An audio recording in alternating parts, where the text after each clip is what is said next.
How's it going, everyone? As always, my name is Jimmy Champagne. This is PSReady, my channel all about PlayStation. We have some big stuff to talk about. The PlayStation 6, we just got a bunch of official details about this console, and they are all very interesting. I hope you had a great weekend playing video games. I played a ton of video games this weekend. I am still deep in my Warhammer addiction. I played a ton of Space Marine 2. I switched to Sniper, so I had to restart my character grind for the operations mode. I did play with a few of you guys from my friends list. If you didn't know, it's Black Hills 99. I am very close to the cap though, so if you want to get on my friends list, make sure you add me after this video. I also downloaded a game called Chaos Gate Demon Hunters. It's available on PlayStation 5. If you're into turn-based strategy games, specifically XCOM, because this game is unabashedly like a Warhammer version of XCOM. It even has the menu system where you're like building up different sections of your ship. You're talking about researching different like items that you pull out from the maps. It is just XCOM in the Warhammer universe, but it is so horror inspired that it's awesome. I mean, it's called Demon Hunters, so obviously it'd be a little horror inspired, but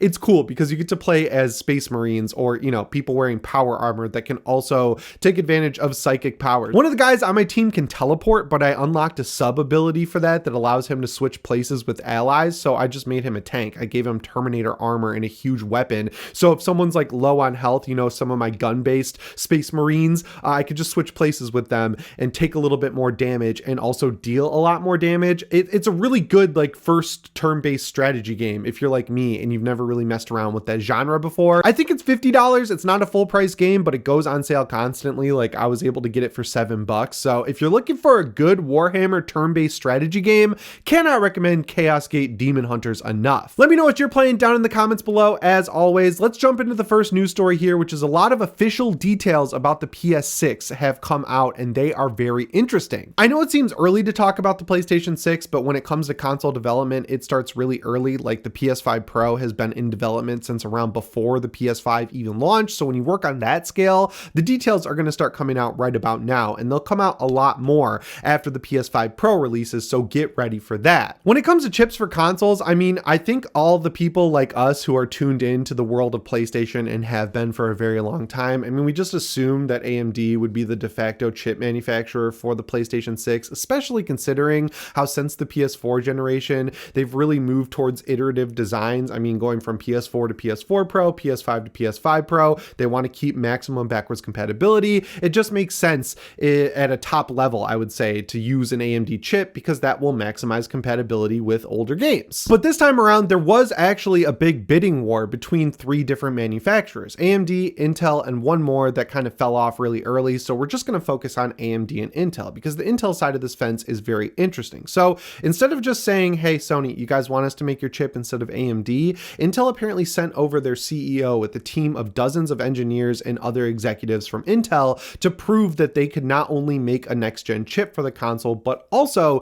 that they could engineer backwards compatibility with PS5 and PS4 games, even though it's a new manufacturer making the chip. Now, where things really broke down in this conversation really comes down to money, obviously. Apparently, Sony was not happy with the cut that Intel wanted to take for each chip that they would set aside for PlayStation to use for their consoles. Intel apparently had a response to this, saying that they've been mischaracterized and that they really are doing just fine with their PC manufacturing. But if you read the statement they put out, it seems like it's kind of not confirming, but also confirming that, yeah, they asked Sony for too much money for each chip that they would use in the console. The other reason that Sony ended up going with AMD in the long run is because of that maximized compatibility. Apparently, Sony felt like they would have to dedicate too many of their own engineers and too much of their own resources towards getting these games backwards compatible on the PlayStation 6 if they switched to Intel. So they said, hey, AMD's asking for less money. It's also going to be a lot easier if we use an AMD chip. Let's just work with them like we did with the PS4 and PS5 and keep things as simple as possible, which makes a lot of sense because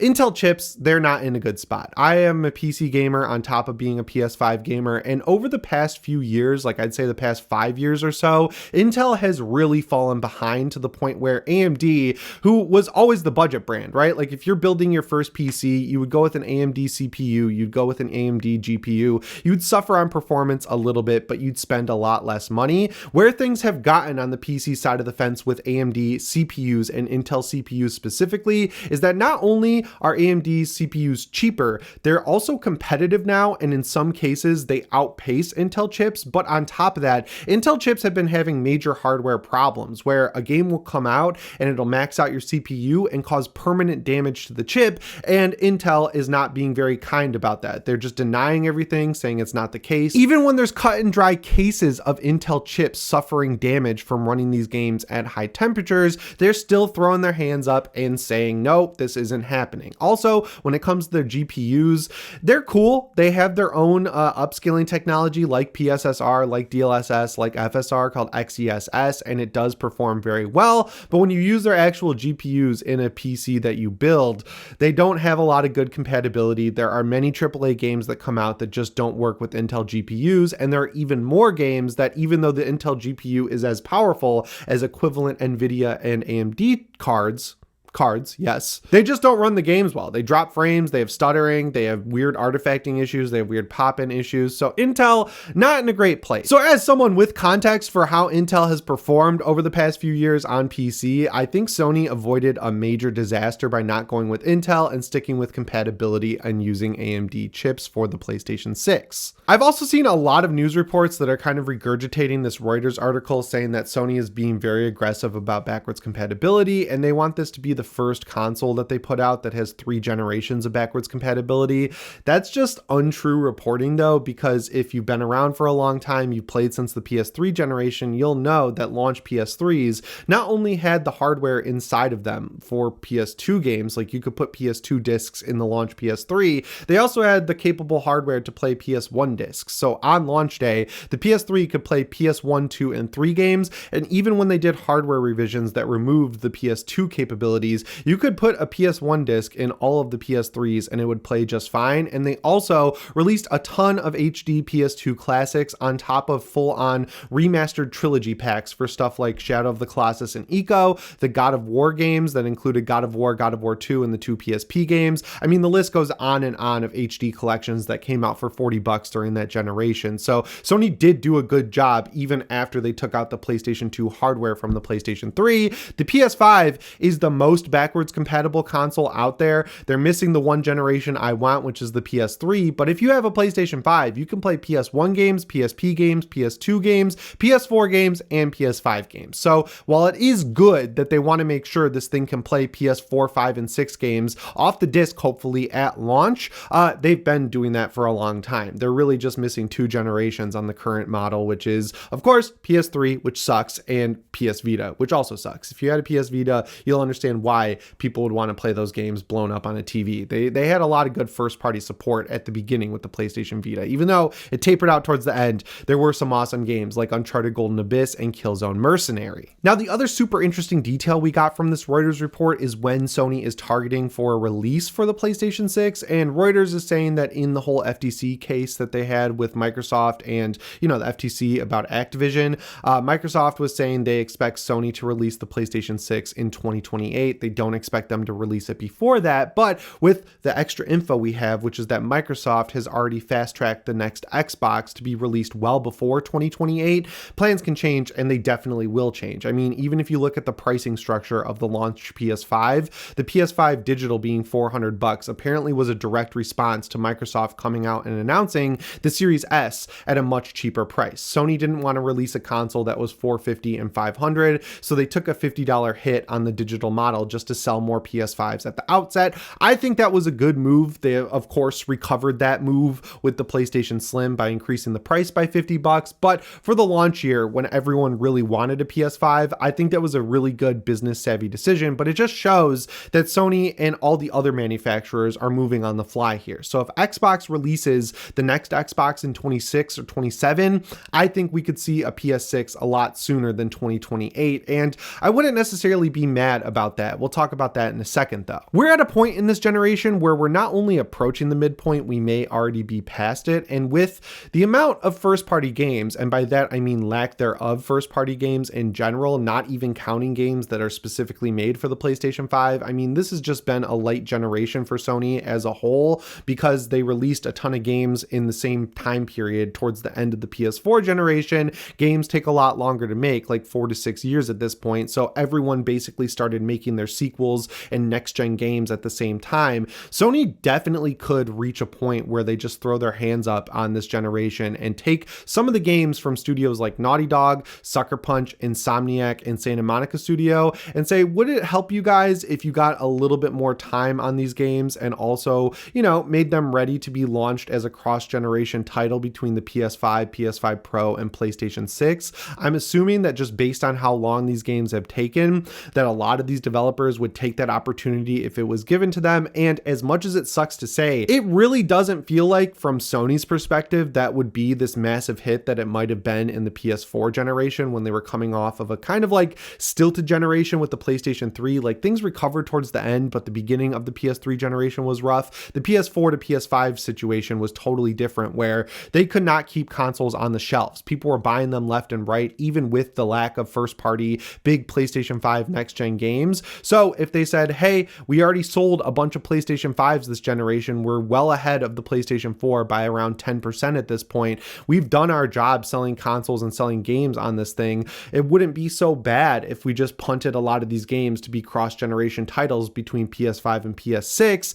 I could definitely see that happening. I wouldn't want that to happen because I paid $500. I actually paid $1,000 because I bought a PS5 at launch and I bought a PS5 Slim when that launched, and I will be buying the PS5 Pro. So obviously it would really suck if Sony took a lot of the games that I'm sitting here waiting for and move them on to the next generation. But like, I could definitely see them doing that because they've done it in the past, right? Like they're apparently holding games back for the PS5 Pro. They also held games like Horizon Forbidden West and God of War Ragnarok back so they could release them during the PS5 generation and get that cross-gen support. So it's definitely not something that they're foreign to. I think Sony could definitely do that. I wouldn't even be shocked because, you know, they've been working this generation with a level of hubris that they haven't reached since they priced the PS3 at $600. And in a lot of ways, you could argue that they have surpassed the level of hubris that they had coming off of the PlayStation 2. I mean, let's just break it down here. People are upset with Sony. They're getting fed up. We had the whole situation during the launch in 2020 when not only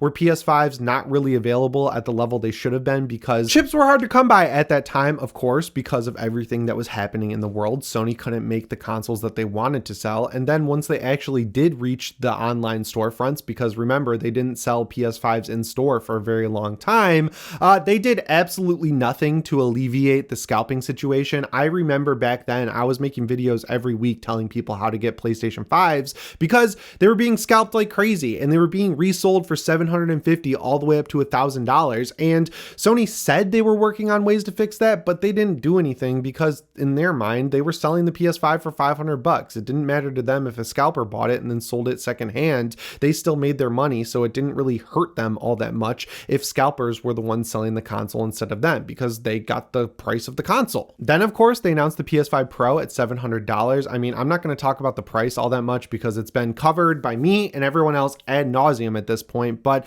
it's kind of a backhanded slight against your hardest core fans. And then on top of that, not including a disc drive really is just a dumb decision. I know it was because they didn't want a $799 model if they were pricing the digital model at $699, but that's your hardest core base. Those are the 25% of people who still buy disc games. They're the people who bought disc games during the PS4 generation. So if you're giving them a console that's backwards compatible with 2 generations of discs and you're saying, well, you're the one who bought all the discs, but you're going to have to pay $84 to get a disc drive on the side, which we all know is being bought up by scalpers so they can sell it for way more than $84 at this point. I can see why people are upset because I'm upset. I think that sucks. I'm part of that hardcore base that's bought a lot of disc games, and I'm the one who's going to take the most advantage of the PlayStation 5 Pro because it's my main gaming machine and I play a lot of video games.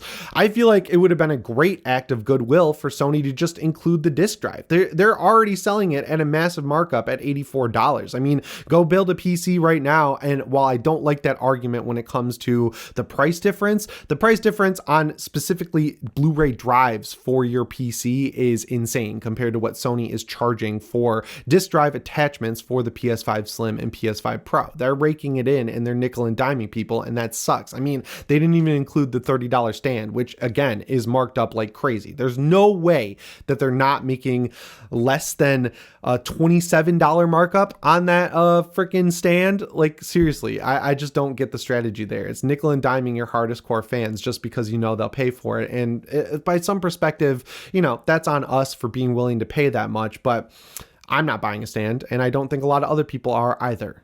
Sony's hardest core fans are feeling neglected right now in the sense that not only have we not gotten next-gen games, we haven't gotten a lot of first-party support to begin with this generation. It's been a lot of third-party and second-party exclusives, but when it comes to the games that they actually are releasing and making, it's a lot of live service stuff. We just had the disaster of Concord. Fair Games is the next one, and I doubt that's going to do very well unless it's amazing. And then Ben Studio, who was working on Days Gone, which, you know, it didn't have a great launch reception, but it sold a lot of copies, and once it actually got into gamers' hands and went on PS Plus, people realized it was a lot better than the reviews that had it out for that game to begin with were saying. So yeah, having them work on a live service game is another just, you know, rubbing dirt in the eye of the hardest core fans who love single player, open world, action adventure games from Sony that have really good stories. When you're moving away from that, you're just alienating your hardest core fans to chase an audience that is not there. And finally, while I don't necessarily think that reviving games like Killzone or Resistance would be this huge slam dunk that we kind of expect it to be,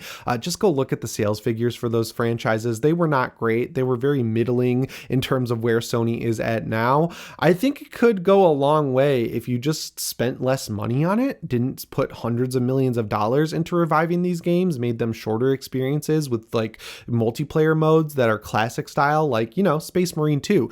It's a $70 game on PS5. It's a $60 game on PC. It has a full campaign that's 10 hours long. It has a PvP multiplayer mode that, yes, only has 3 maps, but it's still a lot of fun. And then it has a grindable operations mode that's great. You're getting a lot of bang for your buck with that game. And even though it's not this fully fledged live service style multiplayer suite that you expect out of games these days, people are obviously hungry for that because it sold 2 million copies in its first week. I mean, people are really excited about getting these style of games back. And I guarantee you that the game was a lot cheaper than something like Concord, which was over $100 million. So yeah, Sony's chasing a lot of carrots right now, and in doing so, they're neglecting their hardest core fans. So if they release the PlayStation 6 and punt a lot of these first-party exclusives that they're working on to be launch titles for that console, that could be really disastrous. I mean, there isn't a lot of competition. Like, I don't think anyone's going to go over to Xbox if that happens, but I think a lot of these people, you know, the 50% of PS4 users who haven't upgraded to the PlayStation 5 just yet,